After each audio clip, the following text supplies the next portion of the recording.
नमस्कार विद्यार्थी मित्रांनो, अभ्यास मित्र परिवारामध्ये तुम्हा सर्वांचं खूप खूप स्वागत आहे।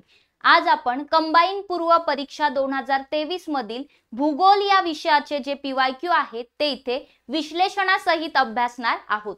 निश्चितच या लेक्चरचा तुम्हाला फायदा होणार आहे। बरेचसे टॉपिक या सिरीजच्या माध्यमातून तुमचे रिवाइज होणार आहेत। आपण असेच 2022 2021 यांचे PYQ सुद्धा बघणार आहोत। तर मित्रांनो, हे लेक्चर सुरुवातीपासून शेवटपर्यंत सर्वांनी नक्की बघायचे। तर जे नवीन विद्यार्थी आहेत त्यांच्यासाठी लेक्चर सुरू करण्याआधी एक जस्ट इन्फॉर्मेशन की आपण कंबाईन फाउंडेशन बॅच सुरू केलेली आहे। ही जी बॅच असेल ते नेक्स्ट इयर एग्जाम देणाऱ्यांसाठी किंवा या वर्षीचा कंबाईनचा अटेम्प्ट देणाऱ्यांसाठी एक बेस्ट अशी बॅच असेल, कारण यामध्ये सर्व विषय हे डिटेल मध्ये शिकवले जातील। Basic to advance state board, त्याचबरोबर टेस्ट सिरीज, डिजिटल नोट्स सगळं काही या बॅच मध्ये अवेलेबल असेल। तर ही जी बॅच आहे याचा कालावधी वर्षभराचा आहे आणि ही जी बॅच आहे याची फी सुरुवातीच्या काही विद्यार्थ्यांसाठी आपण फक्त 4999 रुपये ठेवलेली आहे। यामध्ये तुम्हाला इन्स्टॉलमेंट सुद्धा आपण अवेलेबल करून दिलेले आहेत। काही डाउट्स असेल कॉल करू शकता, त्यावर मेसेज करू शकता, या नंबरवर तुमचे डाउट्स आपण सॉल्व्ह करूया। आणि जर तुम्हाला कमी कालावधीची फक्त एक रिव्हिजन बॅच हवी असेल, जास्त काही टेस्ट सिरीज नोट्स नको असतील जास्त काही, तर मग आपल्याकडे तशी एक कंबाईन लक्ष्य बॅच आहे ज्याची फी फक्त 1499 रुपये आहे। तर ही बॅच सुद्धा तुम्ही अभ्यास मित्रच्या ऍप्लिकेशन वरून काय करू शकता, परचेस करू शकता। ठीक आहे, सो तिथे तुम्हाला हर्षाली नावाचा कोड पण मिळून जाईल। तो डिस्काउंट तुम्ही तिथे काय करू शकता, वापरू शकता माझा कोड वापरून। तर ऍप्लिकेशनची लिंक डिस्क्रिप्शन बॉक्स मध्ये दिलेली आहे। लेक्चरला सुरुवात करूया। मग पहिला प्रश्न तुमच्या समोर आहे, भारतामध्ये धवल क्रांतीला सुरुवात कोणत्या सालापासून करण्यात आली? बरं, याचं उत्तर सांगण्याआधी एक गोष्ट, आधी प्रश्न जास्त येत होते भूगोलाचे, पण मागच्या वर्षी मॅथ्सचे क्वेश्चन एक्स्ट्रा ऍड केल्यामुळे भूगोलाचे प्रश्न कमी होते। म्हणजे 2023च्या पेपराचं जर अनालिसिस केलं तर त्यामध्ये फक्त 9च प्रश्न भूगोलाचे आलेले होते। सो त्यामुळे ते एक गोष्ट तुम्ही इथे काय करू शकता, लक्षात घेऊ शकता की थोडंसं वेटेज कमी झालंय। मग जरी प्रश्न कमी झालेत पण जेवढे प्रश्न विचारले तेवढी उत्तरं आपल्याला देता आली पाहिजे। सो भारतामध्ये धवल क्रांतीला सुरुवात कोणत्या सालापासून झाली असा प्रश्न इथे विचारला होता। याचं उत्तर तसं 1970 पासून झालेली आहे, पण ऑप्शन मध्ये 70 नाही तर ऑप्शन नंबर 1 1971, कारण की तो एक 70-71 चा पिरियड होता। सो म्हणून ऑप्शन नंबर 1 हे याचं करेक्ट उत्तर आयोगाने सुद्धा दिलेलं आहे। तर धवल क्रांती जी झाली होती, ज्याला आपण व्हाईट रिव्होल्यूशन किंवा ऑपरेशन फ्लड, दुधाची महापूर योजना असं सुद्धा ओळखतो, तर ही जी धवल क्रांती झाली होती ती 13 जानेवारी 1970 मध्ये झालेली असून वर्गीस कुरियन हे काय आहेत, तर जे अमूलचे जनक आहेत, त्यांनाच याचे पण जनक ओळखलं जाते ऑपरेशन फ्लडचं। तर जे दूध डेअरी उद्योग आहेत तर त्यांच्या विकासासाठी डेअरी विकास कार्यक्रम वगैरे सुरू करण्यात आला। ग्रामीण भागामध्ये याचा खूप फायदा झाला बघा। तर सुरुवातीला जे काही दुधाचं उत्पादन होतं ते 2 करोड टन पर्यंत व्हायचं, तर हे ऑपरेशन फ्लडच्या शेवटी पर्यंत ते 7 करोड टन पर्यंत उत्पादन दुधाचं गेलं। सो अमूलचे जनक जसे वर्गीस कुरियन आहेत, तर अमूलचे त्रिमूर्ती कधी आलंच तर वर्गीस कुरियन, श्री त्रिभुवनदास पटेल आणि हरिश्चंद्र मेघा दलाया। अमूल दूध पिता है इंडिया, बरोबर, तर ते अमूल दूध वालं। ठीक आहे, चलो नेक्स्ट क्वेश्चन, महाराष्ट्राच्या दख्खन पठारावर ग्रामीण भागामध्ये घर बांधणीसाठी या स्थानिक दगडाचा वापर केला जातो। कोणता स्थानिक दगड वापरला जातो? आता प्रश्न इंटरेस्टिंग आहे, कोणत्या दगडाचा वापर केला जातो घर बांधणीसाठी हे सोडून द्या, जिथे स्थानिक दगड विचारलंय, लोकल, महाराष्ट्रामध्ये स्थानिक दगड काय, महाराष्ट्रामध्ये पठार आहे। पठार आहे म्हटल्यानंतर कोणता पठार आहे आपल्याकडे, बसॉल्टचा पठार आहे, बरोबर। म्हणून उत्तर काय येणार आहे, तर उत्तर येईल ऑप्शन नंबर 4, बेसॉल्ट दगड वापरला जातो। बघा, अशा स्वरूपाचा काळसर रंगाचा असतो बेसॉल्टचा खडक, आणि हा जो खडक आहे हा लावारसापासून बनलेला असतो। जेव्हा ज्वालामुखी होते, ज्वालामुखी झाल्यानंतर जो लावारस जमिनीवर येतो, तो जमिनीवर आल्यानंतर लावारस थंड होतो आणि हा बेसिक लावा असतो, त्यामुळे तो पसरतो। ठीक आहे, म्हणूनच पठाराची वगैरे महाराष्ट्र पठाराची निर्मिती झालेली आहे, ज्याला आपण दख्खन पठार सुद्धा ओळखतो। सो हा बसॉल्ट हा एक लावा खडक आहे, बेसिक स्वरूपाचा आहे। ठीक आहे, आणि यामध्ये जर तुम्ही पाहिलं तर याच्यामध्ये ज्वालामुखीचा उद्रेक होऊन हा तयार झालेला खडक आहे, आणि या खडकाने महाराष्ट्राचा जवळपास 80% इतका भाग व्यापलेला आहे। बघा, महाराष्ट्रामधलं जर का तुम्ही कोकण रिजन सोडला आणि पूर्व विदर्भ सोडलं, नागपूर गडचिरोली वाला रिजन जर सोडला आणि इकडची कोकण किनारपट्टीचा रिजन सोडला, तर मधलं संपूर्ण महाराष्ट्र हे काय आहे, पठाराने, दख्खनचा पठार म्हणजेच काय, बसॉल्ट रॉक आहे. पुढचा प्रश्न काय होता, योग्य जोड्या लावा. हरियाणा, हिमाचल प्रदेश, झारखंड आणि बिहार इथे तुम्हाला लोकसंख्येची घनता विचारली होती 2011च्या जनगणनेनुसार.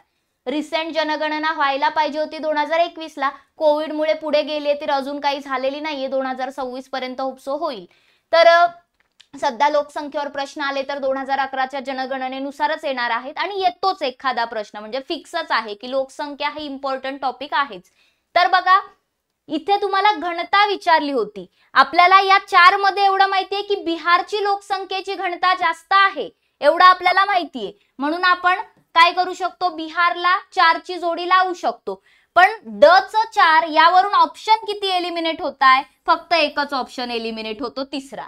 बाकीच्या ऑप्शन्सचं काय, बाकीचे तर एलिमिनेट होत नाहीयेत. म्हणजे इथे तुम्हाला अजून थोडीशी इन्फॉर्मेशन असणं गरजेचं आहे. मग यात जर बाकी डेटा पाहिला तर तुलनेने हरियाणा, हिमाचल प्रदेश आणि झारखंड यांच्यामध्ये हरियाणाची जी लोकसंख्येची घनता आहे ती जास्त आहे. सो हरियाणाची मग किती असेल, 573 असेल. मग अ च 3, सो ए च 3 कुठे आहे, ए च 3 एकाच ठिकाणी दिले ऑप्शन नंबर 2 मध्ये, म्हणून उत्तर येईल आपलं ऑप्शन नंबर 2. सो इथे थोडंसं अजून माहिती असणं गरजेचं होतं. ठीक आहे. सो हरियाणाचं 573 लोकसंख्येची घनता असून जर आपण हिमाचल प्रदेश पाहिला तर त्याची कमी आहे, 123 इतकीच आहे. आणि झारखंडची लोकसंख्येची घनता किती आहे, 414 व्यक्ती प्रति चौरस किलोमीटर. घनता म्हणजे काय, एका चौरस किलोमीटर एरियामध्ये किती व्यक्ती राहतात त्याला आपण लोकसंख्येची घनता असं म्हणतो. ठीक आहे. असे वेगवेगळे लोकसंख्येचे फॅक्टर्स असतात. साक्षरता, लिंग गुणोत्तर सगळे आपल्याला आकडे लक्षात ठेवावे लागतात. पुढचा प्रश्न, योग्य जोड्या लावा. शिखरं दिलेली आहेत आणि त्यांचं ठिकाण दिलेलं आहे. ठीक आहे, किंवा शिखरं दिलेली आहेत आणि मग आपल्याला उंची लावायची आहे की किती मीटर उंची आहे. सो अगेन खूप फॅक्च्युअल प्रश्न, एक्झॅक्ट माहिती असलं पाहिजे. आपल्याला कळसुबाईची उंची माहिती असते की 1646 मीटर ही कळसुबाईची उंची आहे, सगळ्यात महाराष्ट्रातील सर्वोच्च शिखर. ठीक आहे.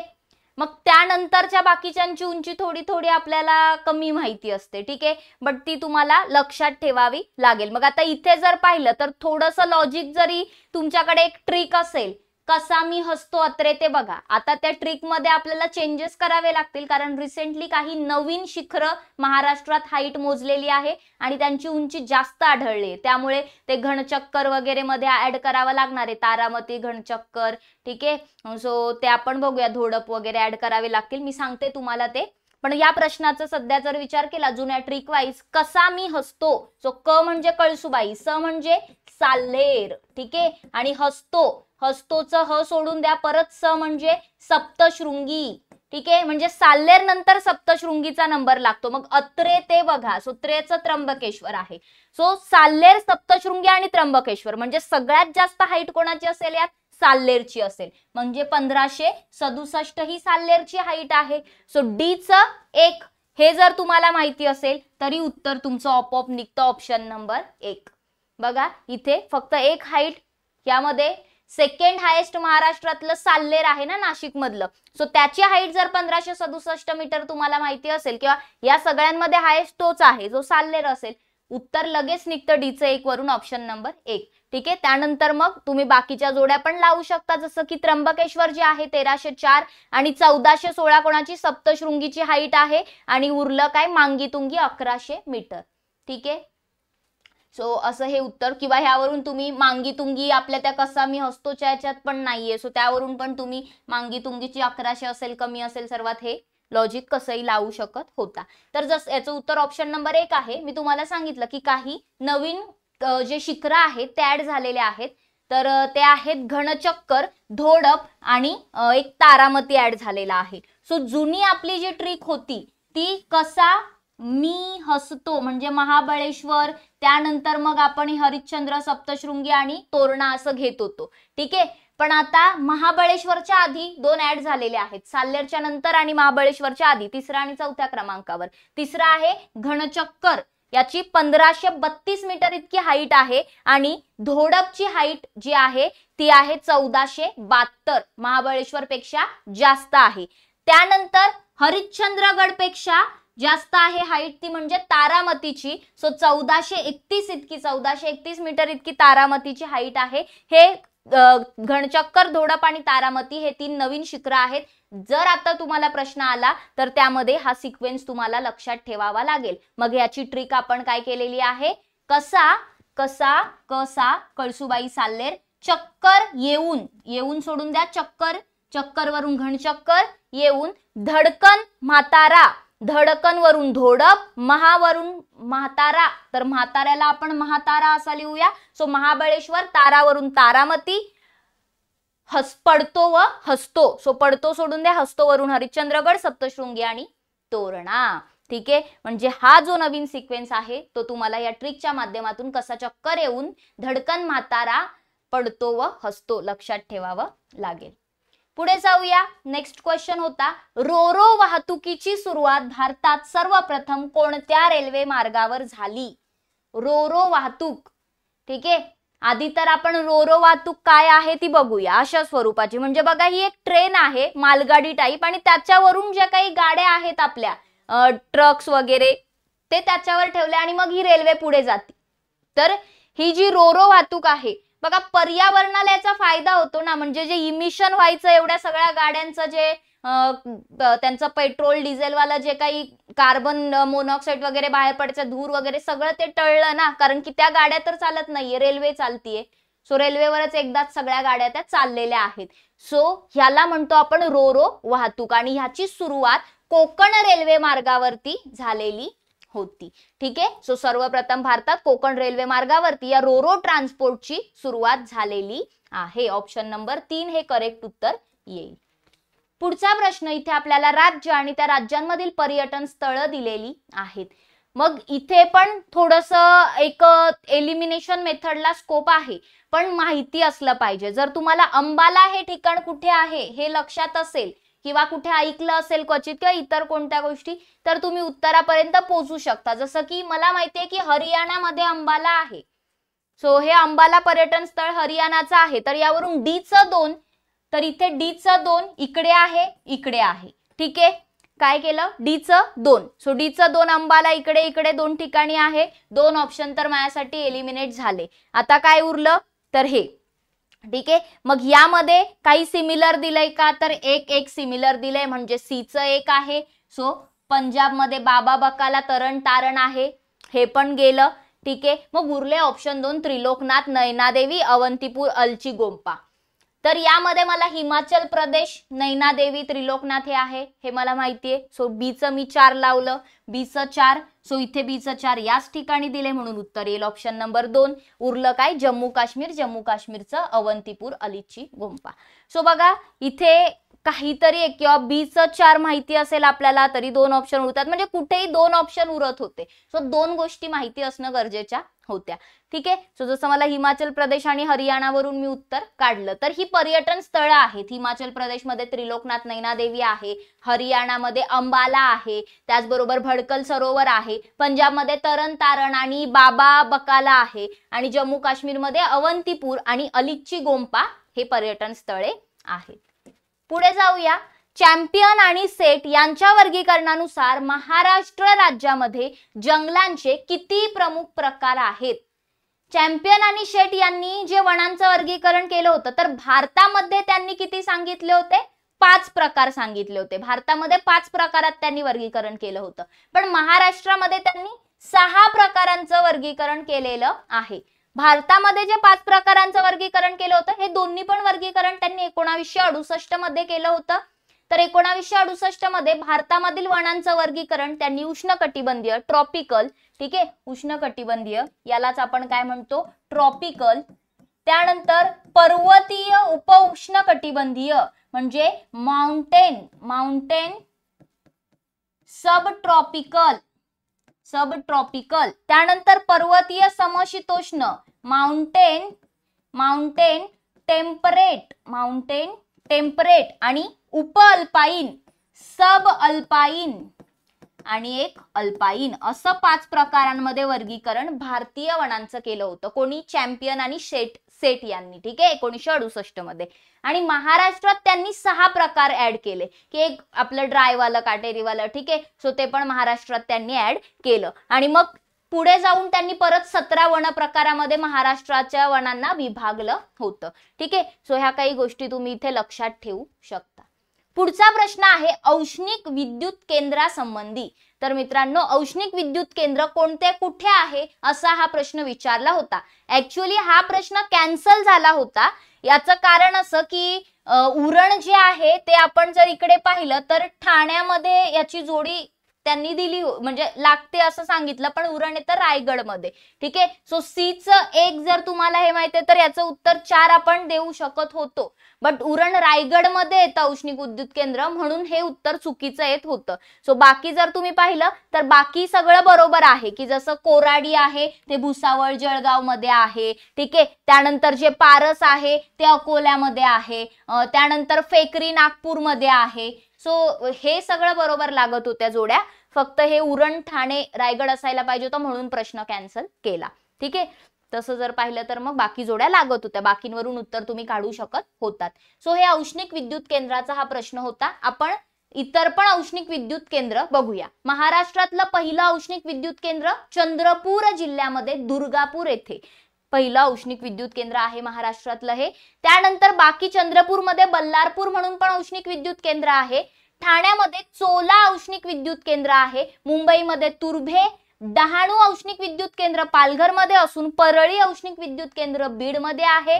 नाशिकमध्ये एकलहरे औष्णिक विद्युत केंद्र आहे. नागपूरमध्ये खापरखेडा औष्णिक विद्युत केंद्र आहे. आणि बाकी आपण चंद्रपूरमध्ये बल्लारपूर आणि दुर्गापूर पाहिलेले आहेत. त्या व्यतिरिक्त उरण रायगडमध्ये लक्षात ठेवायचं, कोराडी जळगावमध्ये लक्षात ठेवायचं, पारस अकोल्यामध्ये आणि नागपूरमध्ये फेकरी सुद्धा आहे आणि खापरखेडा सुद्धा आहे.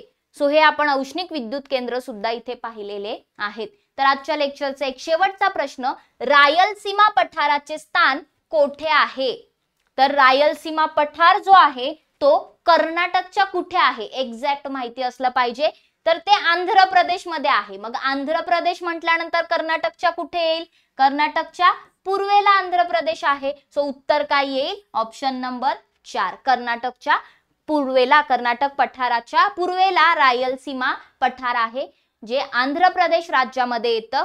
असा एक तिथला जो त्या रायलसीमा पठाराचा जो भाग आहे तो अविकसित आहे किंवा अर्धविकसित भाग आहे. आणि त्यामध्ये काही जिल्हे येतात, जसं की कर्नूल, चित्तूर, तिरुपती, नंद्याल, अनंतपूर, अन्नामय्या हे जिल्हे कुठे येतात? त्या रायलसीमा विभागामध्ये येतात. तर मित्रांनो, अशा प्रकारे आपण 2023 मधील भूगोलाचे जे प्रश्न होते PYQ ते आपण पाहिलेले आहेत कंबाईनचे. आपण असेच 2022 मधील आणि 2021-20 मधील पण प्रश्न बघणार आहोत नेक्स्ट लेक्चर मध्ये. ठीक आहे, तर जर तुम्हाला हे लेक्चर्स आवडत असतील आणि तुम्हाला जर डिटेल आमच्याकडून शिकून घ्यायचं असेल, सगळं काही व्यवस्थित एक प्रिपरेशन करून घ्यायची असेल, प्लॅन्ड स्ट्रॅटेजी हवी असेल, तर नक्कीच तुम्ही ही बॅच जॉईन करू शकता. याचे ऍडमिशन सुरू आहेत. यामध्ये स्टेट बोर्डचे लेक्चर सुद्धा सुरू झालेले आहेत आणि हिस्ट्रीचे लेक्चर सुद्धा सुरू झालेले आहेत. तर याची फी फक्त 4,999 रुपये आहे. इन्स्टॉलमेंट सुद्धा सुरुवातीच्या काही विद्यार्थ्यांसाठी अवेलेबल आहे. तुम्हाला यामध्ये state board, test series, note सगळं अवेलेबल होऊन जाईल. लाईव्ह प्लस रेकॉर्डेड अशी बॅच आहे. 1 वर्षाचा कालावधी आहे. त्याचबरोबर कंबाईन लक्ष बॅचचे सुद्धा ऍडमिशन सुरू आहे, ज्याची फी फक्त 1499 रुपये आहे. याचा कालावधी थोडा कमी आहे. ठीक आहे, सो ही बॅच सुद्धा तुम्ही जॉईन करू शकता जर रिवाइज करण्यासाठी बॅच हवी असेल तर सगळ्या बॅचेस या व्यतिरिक्त इतर बॅचेस सुद्धा तुम्हाला अभ्यास मित्राच्या ऍप्लिकेशनवर मिळतील, ज्याची डिस्क्रिप्शन बॉक्समध्ये लिंक दिलेली आहे. ऍप डाउनलोड करा, लॉग इन करून तुम्ही जी बॅच हवी आहे ती परचेस करू शकता. काही डाऊट्स आले तर कॉन्टॅक्ट नंबर आहेच, यावर कॉल किंवा मेसेज करू शकता. तुमचे डाऊट्स आपण सॉल्व्ह करूया. सो आय होप आजचं लेक्चर तुम्हाला आवडलं असेल. असंच आपण नेक्स्ट लेक्चर सुद्धा बघणार आहोत. तर लेक्चर आवडलं असल्यास लेक्चरला लाईक करा, शेअर करा आणि चॅनलला सबस्क्राईब करायला विसरू नका. धन्यवाद. बघत राहा अभ्यास मित्र.